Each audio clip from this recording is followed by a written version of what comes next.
Rivalry.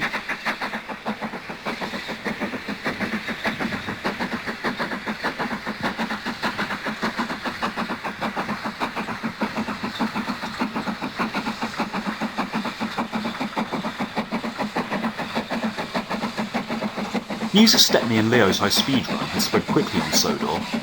Thomas had told the engines on the Fat Controllers Railway, and, of course, it was big news on the Oakham Road line.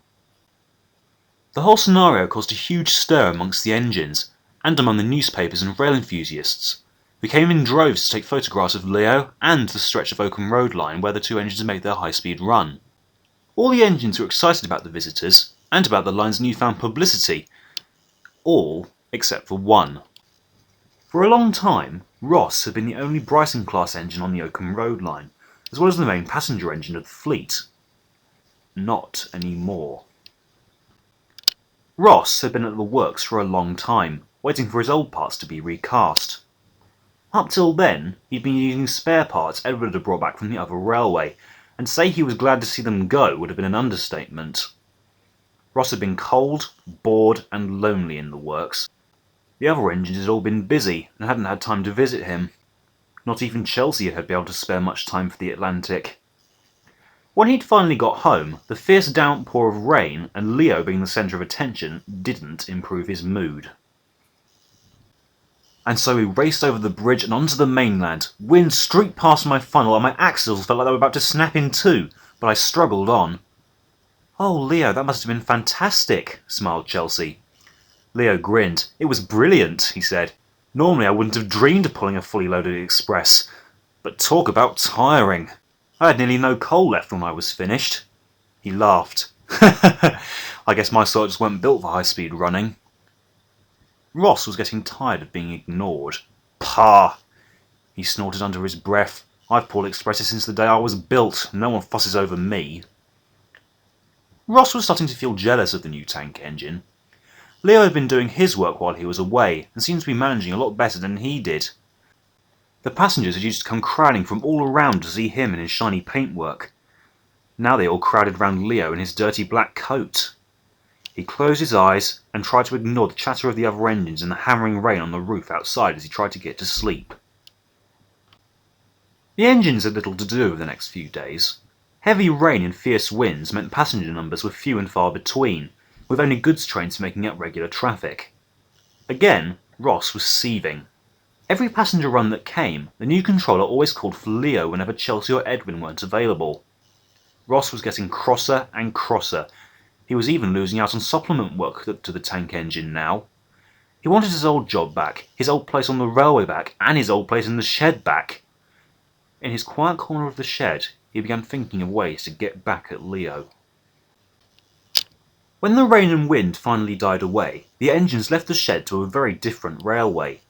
Puddles the size of small ponds had formed in the yard, ash pits had flooded and covered the lead rails in a dirty grey film, trucks and coaches were soaked, and even some of the offices and rooms in the stations were sodden through. The new controller approached the shed looking grim. "These last few days have been awful," he said, squelching up to the shed in a pair of knee-high wellies. But even though passenger traffic is starting up again now, they couldn't have chosen a worse time to come back. The engines looked anxious. Several main routes have been flooded, the new controller continued. At the canal and by the river. There have also been landslips in a couple of places. Until they are cleared, those tracks will be staying closed. "But what about the passengers, sir?" Edwin asked. "What are they going to do?" "I've arranged for a bus service from the furthest points we can reach," said the new controller. "But right now our biggest priority is to correct the storm damage. Tracks need clearing and repairing, streams need unblocking, and stations need cleaning. On top of regular services." He turned to the engines. "Tom, you and Jordan will take the breakdown gang to Hazelwood to clear the landslips. Kirsty, I want you to take workmen to the canal to repair and open the sluice gates. Edwin and Chelsea, you're on passenger work." "Yes, sir," the engines replied, eager to get out of the shed and back to work. When the other engines had left the yard, the new controller turned to Ross and Leo. "Now you two," he said. "I've got an important special for you. The track bed on the coastal route which connects to Ballyhoo has been swept away. We need ballast to repair the tracks, and I need an engine to pick up a delivery from Donald and Douglas." Ross was excited. An important job at last! Leo, you will go to Ballyhoo and pick up the trucks. There will be a lot of them, so it'll take a few trips at least. Ross's face fell, trying hard to hide the anger that was making his boiler bubble. Yes, sir, said Leo enthusiastically, but he quickly looked back to the hissing Atlantic next to him. But sir, Ross hasn't been out of the shed since he came home, and I know he could really use the run to stretch his wheels. If he came too, we could take the trucks together and get the delivery done in 1 or 2 trains. Ross stared. A splendid idea, said the new controller. I'll telephone the Fat Controller at once. And he squelched away back to his office. Leo was only trying to be helpful, but Ross was even crosser than ever. It was degrading being brought along to act as back engine for a tank engine. He scowled all the way down to the bridge which crossed the estuary, where his expression finally shifted to amazement. The new controller was right. The downward slopes to the bridge had been completely stripped of nearly all their ballast by the heavy rainwater, making the rails wobbly and unstable. The engines had to puff carefully as they crossed them, on either side, though the bridge and the upward tracks were perfectly stable. At last, the 2 engines finally pulled into the station at Ballyhoo, where the twins were waiting with the ballast trucks. "Och, morning yitty," said Donald as they pulled in. "You sure you can guide this lot? It took both Dougie and me to shift them." "Oh, we'll be fine, thank you," said Leo. "I'm sure we can manage between us." "Oh, suit yourself," said Douglas. "But be canny, the wee beasties are bound to cause trouble." And with that, the 2 twins left. All trucks are badly behaved, but ballast trucks are worst of all. "Leo, my brothers sometimes took ballast from the coast for our old railway," Leo explained as he backed up in front of the train.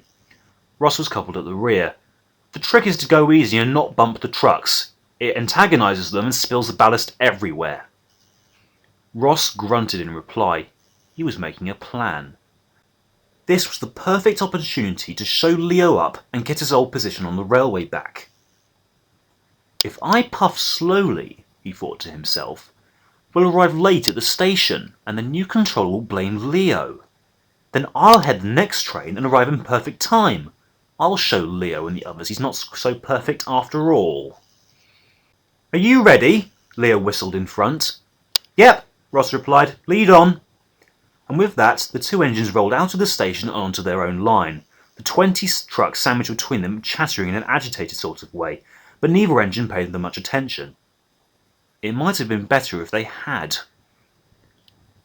They ran nicely for the first few miles, but as soon as they passed the halfway point, Ross put his plan into action. Gradually, he began to puff slower and slower, lessening the weight on his own buffers while adding to Leo's. "Come on, puff harder," whistled Leo in front. "Don't make me do all the work." "Come on, Ross, show a wheel," coaxed his driver. But Ross wasn't listening. He was so full of jealousy and spite he didn't care what he did. At last, he coasted along merely at walking pace, leaving Leo with the entire weight of the train and pulling on his own coupling. Come on, snarled Leo in front, straining forwards, making violent jerks which banged the trucks into each other and made the ballast slip out. Oh, they cried. "There's no need for that!" Leo was getting crosser and crosser. He got redder and redder in the face as he fought to keep the train moving. Ross had to admit he was impressed with the tank engine's stamina, but he quickly pushed it aside. "Try this," he hissed under his breath. He groaned to a stop, and there wasn't anything his driver or fireman could do to make him move another yard. Leo's temper boiled over. "If I have to drag you back home, so be it," he snarled as they reached the slopes which led down to the estuary. Leo pulled and pulled and pulled. Steam wheezed from his safety valve in an alarming way. "Get moving, you! Get moving, you!" he roared, and gave an almighty jerking heave. It all happened at once. One moment Leo's wheels were spinning in place, the next he was careering down the slope towards the bridge, whistling in fright. The coupling between Ross and the trucks had snapped. "Uh-oh," Ross gulped.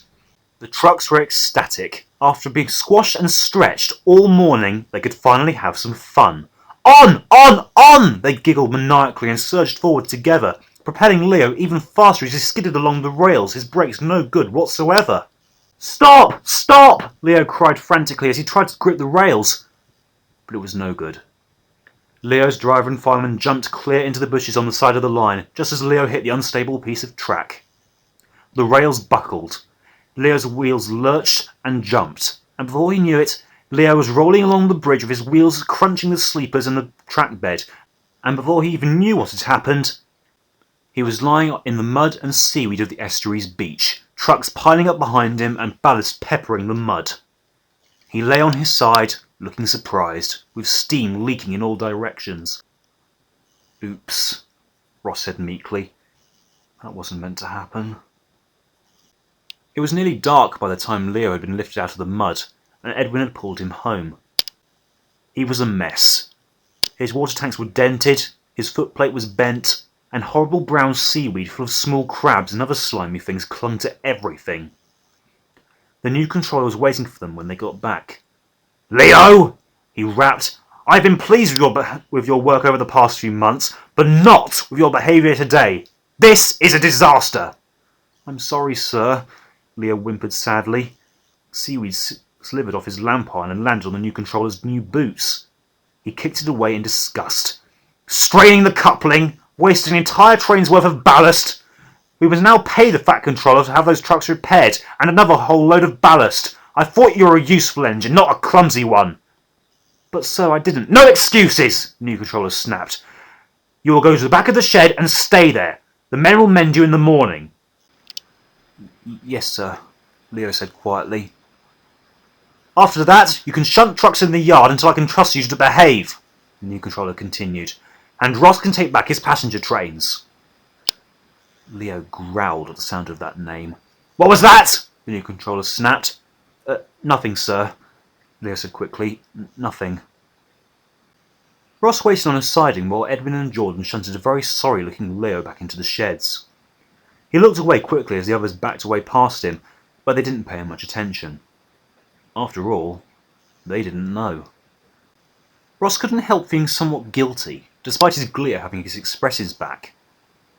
This wasn't what he wanted. He slowly and quietly edged into the shed, drawing up beside the tank engine. Are you alright, mate?" he asked. "Get out." "Pardon?" "You heard me." "I just want to say sorry." "Don't preach to me," Leo snarled dangerously, making Ross shiver. He'd never heard that voice coming from Leo before. "Just leave me alone." Ross backed away from the shed, a little shaken. Something told him Leo wasn't going to forgive him any time soon.